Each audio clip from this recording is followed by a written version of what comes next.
Welcome to this lesson on heat conduction and a type of shallow geothermal technology called borehole heat exchangers. My name is Phil Varden. The goals of this lesson are to provide you with insights on how thermal energy moves via a heat transfer process called conduction, and how a technology which uses boreholes in the ground and closed-loop fluid circulation uses conduction to provide thermal energy to buildings.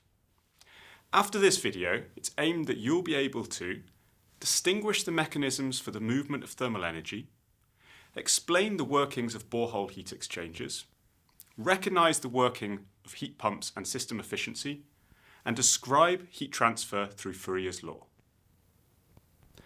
Thermal energy is contained in all matter above absolute zero. In the shallow subsurface, the amount of thermal energy and the temperature is governed by several aspects. Firstly, the amount of energy provided by the sun. Secondly, the thermal energy flux provided from the interior of the Earth. And thirdly, the temperature difference between the air and the soil. Together, these processes result in a temperature profile in the ground, which is highly dynamic in the first few meters and then has a steady, slowly increasing gradient with depth below this. Firstly, we'll make some definitions that we'll refer to throughout this lesson. Heat is the energy that's transferred into or out of a system due to a temperature difference. Thermal energy is the amount of energy inside a system related to the temperature, or the amount of heat required to achieve a certain temperature of a system. Sometimes these are interchanged in common language. Thermal energy can be extracted from the ground in a heat transfer process by generating a temperature difference. The amount of energy that can be extracted can be calculated by using the temperature difference created and a material property, the heat capacity. This defines how much thermal energy must be added or taken out of a system per degree of temperature difference. Let's take an example. If we have 1 cubic metre of soil at 15 degrees Celsius and reduce the temperature to 5 degrees Celsius, then the difference in temperature, or the dT as we often call it, is 10 degrees Celsius. This dT can be multiplied by the heat capacity of 1 cubic metre of soil, which is around 2.5 megajoules per degree, to give 25 megajoules of energy.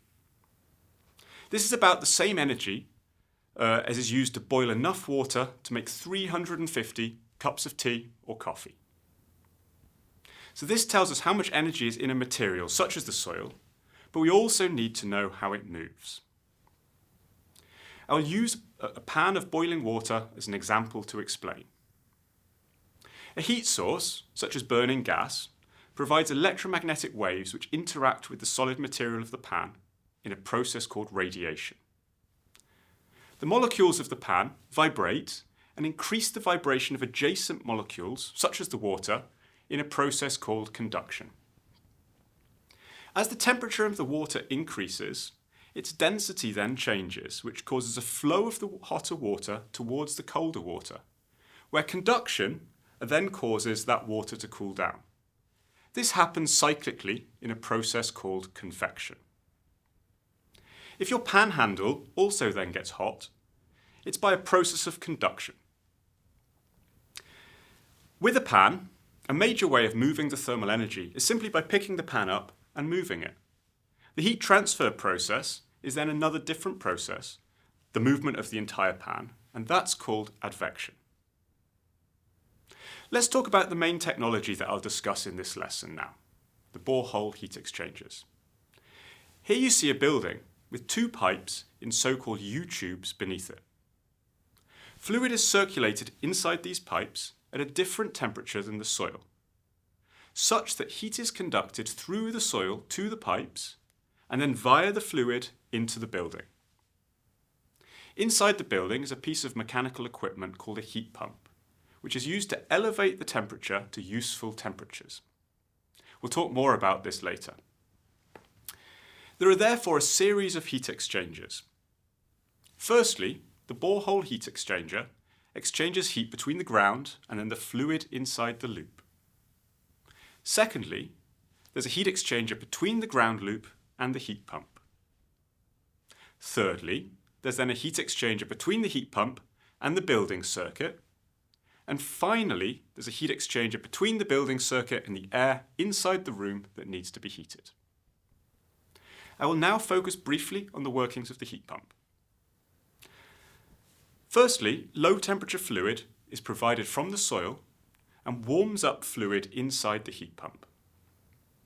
This fluid is then compressed, typically using an electric compressor, which increases the temperature. Thermal energy is extracted and flows to the building, lowering the temperature in the heat pump fluid. This fluid is then allowed to expand, lowering the temperature, and this temperature is then lower than the fluid in the ground loop. This allows heat transfer into the system, again from the ground loop. This process can occur continuously, resulting in a heat transfer from the ground, eventually into the building. The amount of energy that's used by the system, mainly to supply the compressor of the heat pump, compared to the amount of energy extracted from the ground, defines how efficient the system is. This can be defined by something called the coefficient of performance. On an annual basis, this can also be calculated. This is then known as the seasonal performance factor. For borehole heat exchangers, typical values are between 4 and 6. Let's focus on how the heat transfer happens and the impact on the ground temperatures. I've shown a plan view of the borehole on the left-hand side and a cross-sectional view on the right-hand side.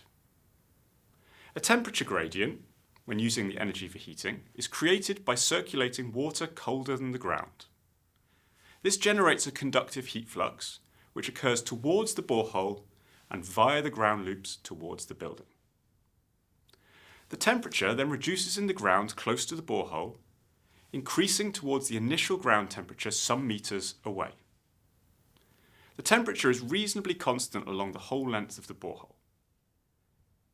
The temperature gradient causes an energy flux in the soil towards the borehole heat exchanger, as we learnt before. There is no moving flux, and energy transfer is caused by the molecules in the ground vibrating and passing energy to each other. This process, as we learnt, was called conduction. We can calculate the amount of energy per square meter, or as we call it, the flux, using a law called Fourier's law.